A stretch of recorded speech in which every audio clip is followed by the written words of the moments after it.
From cannibalism and demigods to vampires and the afterlife. These 10 theories are utterly insane, I will not lie. And yet the more you think about them, the more you cannot help but actually take them seriously. So I am Gareth here from WhatCulture.com, and here are 10 more insane movie theories that actually make sense.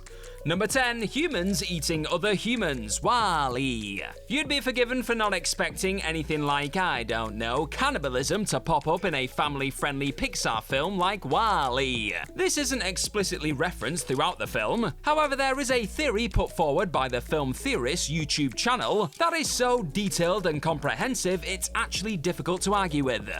The people on board the Axiom, the ship sent into space while the robots like WALL-E clean the Earth, were on a trip that was supposed to last for 5 years. In reality, it actually lasted 700, and they would have certainly run out of food years before the events of the movie occurred. And yet, not only is everyone still being fed, there isn't a person on board who is not overweight. When you put together two of the biggest issues the ship would have faced over the course of its unexpectedly long journey, namely the disposal of dead bodies and the lack of food, it feels like a foregone conclusion that the ship found an efficient, albeit horrifying, solution for both. That's how you start this kind of list. Number 9. Daniel Craig is the original James Bond. When Skyfall released in 2012, it debunked a long-standing theory that the name James Bond, like the codename 007, was just an alias used by different agents. When Bond visited the graves of his parents, the name Bond on the headstones immediately put an end to such theories. Or did it? The theory could still work. It would just require a tweak or two regarding the timeline, as explained by a commenter on one rather interesting Reddit thread. Instead of Sean Connery, the first James Bond was actually Daniel Craig's iteration. This is supported by the fact that Casino Royale was Ian Fleming's first novel, and that his debut outing as the character showed him earning his license to kill and meeting M, Q, and Moneypenny for the first time. After his death in No Time to Die, the Skyfall Lodge is rebuilt as something of a training center, where new agents are trained to take over the Bond name when the current one dies, each one believing that they are the only James Bond.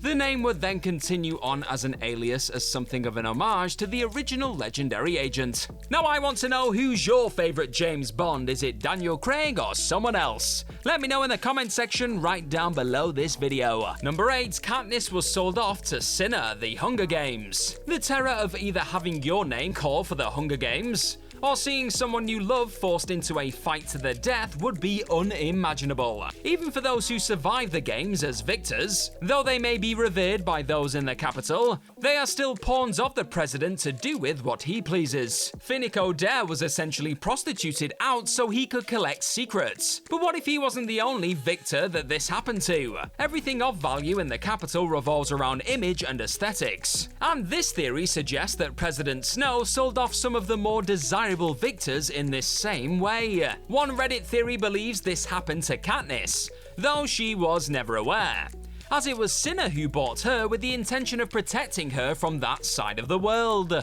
This really drives home how she was viewed as property, and the disgusting environment that was the capital in general. Number 7. An unreliable narrator. Pirates of the Caribbean. There are plenty of movies that are told from the point of view of an unreliable narrator. And what if this was the case with the Pirates of the Caribbean movies? The most famous story about Jack Sparrow, arguably the most famous pirate in the world, is that he escaped being marooned by the crew of the Black Pearl by riding on the backs of sea turtles.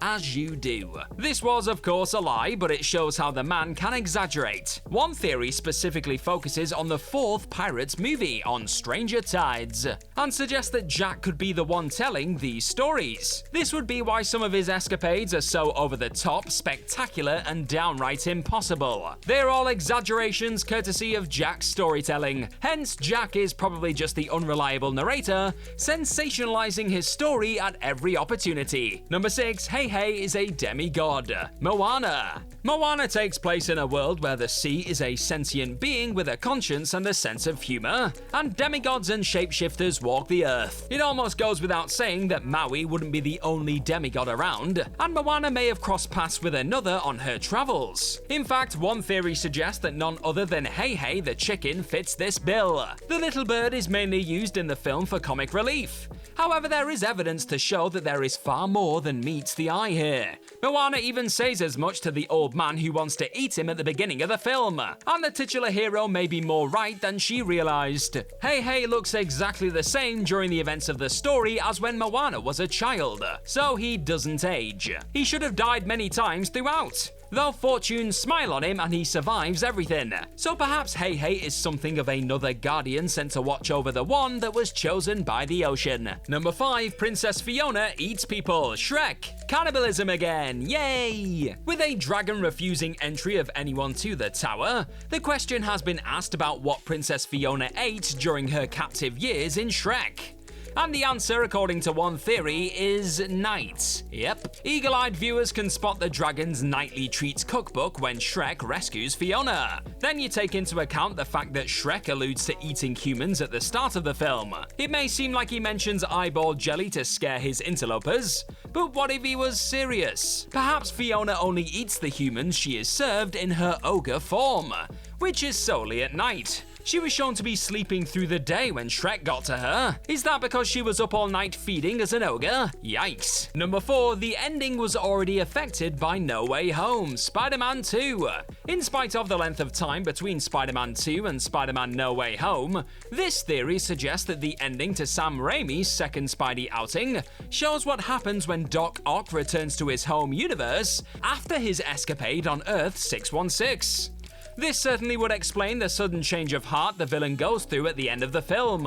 Otto said in that MCU flick that the last thing he remembered was that he had Peter by the throat. However, that isn't the moment he died in the movie, and as it makes sense that he would return to the same place from which he left, this Spider-Man 2 scene could feature 2 different versions of the character. He is the original right up until that change of heart, which happens when he returns back to his universe after being cured by Tom Holland's Peter Parker. Number 3, they're all dead at the beginning, Reservoir Dogs. There are a couple of things that feel a little off about Reservoir Dogs' opening scene, and one theory offers the thought that the diner scene at the beginning of the movie doesn't come at the start of the heist at all, but afterward.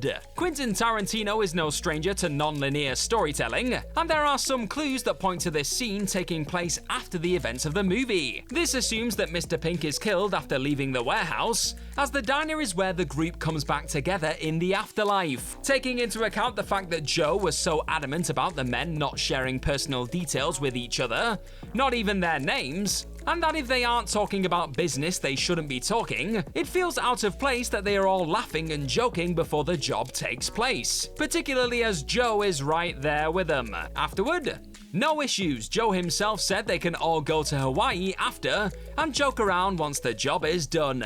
Swap Hawaii for heaven and you might just be onto something. Number 2, Severus Snape is a vampire, Harry Potter. Within the wizarding world, there are plenty of bizarre magical creatures. There is also a supernatural side to the world of Harry Potter, as on more than one occasion, vampires have been confirmed to exist. And just by looking at the characters throughout the movie, there is one obvious choice for if any of them were to be vampires. This is of course no, it's not Ron, it's Severus Snape. But there is more to this theory than just the pale man dressed in black. YouTube channel Super Carlin Brothers goes deeper with this idea, built on a basis of how Snape is described in the books. Whereas Sirius has all the traits of a dog, and Lupin the same but with a wolf, Snape is often compared to a bat. Add in the fact that he has the ability to dive out of a window and fly off in a similar way to a vampire bat, like no other character in the story is able to do, and you have a strong theory. Number 1, the war has already happened, kind of. Avengers Secret Wars. There are currently very few details surrounding Avengers 5 and 6, other than the fact that both the Avengers and Kang the Conqueror will square off against one another. With multiple versions of the villain running around, however, there is a chance that at least one of them could end up working together with Earth's mightiest heroes. He Who Remains, though he created the TVA, wasn't necessarily a villain. But what if this upcoming multiversal war isn't just history repeating itself? What if the war He Who Remains told Loki and Sylvie about is the actual exact secret war audiences are yet to see? Kang is a time traveler, and with the TVA existing outside the normal laws of time, there is no linear path for events to follow. One theory states that a young Kang variant, Nathaniel Richards to be exact, will team up with the Avengers to stop his variants in secret wars. He will then grow up to be He Who Remains, create the TVA, and ultimately warn Loki about the war that has already technically happened. And that is our list. Know of any other insane movie theories that actually make sense? Well, let us know all about them in the comments section right down below, and don't forget to like, share, and click on that subscribe button while you are down there. I've been the rather insane Gareth from WhatCulture.com. Cheers for chilling with us for a little bit today. Hopefully we'll see you again very soon, but in the meantime, just be good to yourself. Bye bye!